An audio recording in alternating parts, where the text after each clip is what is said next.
আসসালামু আলাইকুম প্রিয় ভিউয়ার্স, আশা করি সকলে ভালো আছেন, সুস্থ আছেন। থাম্বনেল দেখে হয়তো অনেকেই বুঝে গেছেন আজকের ভিডিওতে আমি কি বলতে চাচ্ছি। আসলে আজকে বিষয়টি হচ্ছে, অনেকেই আছেন যারা দ্বিধাদ্বন্দ্বে আছেন যে দারাজে চাকরি করবেন নাকি ফুড পান্ডা চাকরি করবেন। দেখেন, প্রথমে ফুড পান্ডা নিয়ে আলোচনা করি। ফুড পান্ডায় আপনাকে চাকরি করতে হলে আপনাকে প্রথমত একটি সাইকেল থাকতে হবে, নিজের সাইকেল। দ্বিতীয়ত আপনার নিজের একটা মোবাইল ফোন থাকতে হবে। 3 নাম্বার যেটা থাকতে হবে সেটা হচ্ছে আপনার প্রচুর পরিশ্রম করার অ্যাবিলিটি থাকতে হবে। 4 নাম্বার যে বিষয়টি, ফুড পান্ডা থেকে আপনি কোনো বেতন পাবেন না, কিন্তু আপনি প্রতিদিন আনলিমিটেড ইনকাম করতে পারবেন। সেটা হতে পারে 500, হতে পারে 700, হতে পারে 1000। সেটা আপনার প্রতিদিনের অর্ডারের উপর নির্ধারণ করবে। যদি অর্ডার হয় তাহলে আপনি টাকা ইনকাম করতে পারবেন, আর যদি আপনার হাতে কোনো অর্ডার না আসে আপনি টাকা ইনকাম করতে পারবেন না। এরপর আমি দারাজ নিয়ে কিছু কথা বলি। দারাজ একটি আন্তর্জাতিক প্ল্যাটফর্ম।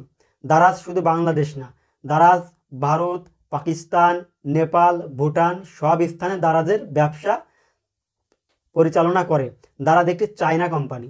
দারাজে আপনি চাকরি করতে গেলে দারাজে আপনি একটি মাসিক স্যালারি পাবেন, এবং দারাজে আপনি চাকরি করতে গেলে দারাজ থেকে একটি সাইকেল পাবেন।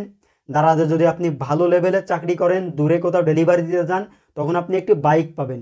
এবং দারাজে যদি আপনি ডেলিভারি করেন, পার ডেলিভারি থেকেও আপনি কিছু কমিশন পেয়ে থাকবেন। কিন্তু ফুড পান্ডায় আপনি এগুলো পাবেন না। কিন্তু দারাজে একটি প্রবলেম আছে। দারাজের প্রবলেমটি হচ্ছে, আপনার একটি নির্ধারণ করা টাইম থাকবে, যে টাইমটিতে আপনি প্রতিদিন আপনার রেগুলার ডিউটি করতে হবে। কিন্তু ফুড পান্ডায় কোনো নির্ধারিত কোনো টাইম নেই। আপনি আপনার টাইম অনুযায়ী, আপনার প্রয়োজন অনুযায়ী আপনি ডিউটি করতে পারবেন। ফুড পান্ডার স্বাধীনতা আছে, কিন্তু সেটা আপনার ইনকাম নির্ধারণ হবে আপনার কপালের উপর। সেটা হতেও পারে, আবার নাও হতে পারে, আবার অনেক বেশি হয়ে যেতে পারে। অপরদিকে দারাজে আপনি আপনার মাসিক একটা স্যালারি পাবেন, কিন্তু আপনার ডিউটি টাইম টু টাইম করে যেতে হবে।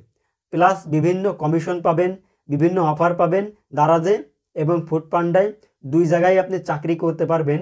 সেটা আপনার পরিস্থিতি অনুযায়ী, আপনার অ্যাবিলিটি অনুযায়ী, আপনি যেখানে আপনার ভালো মনে হবে আপনি সেখানে পরিস্থিতি অনুযায়ী ঢুকে যাবেন।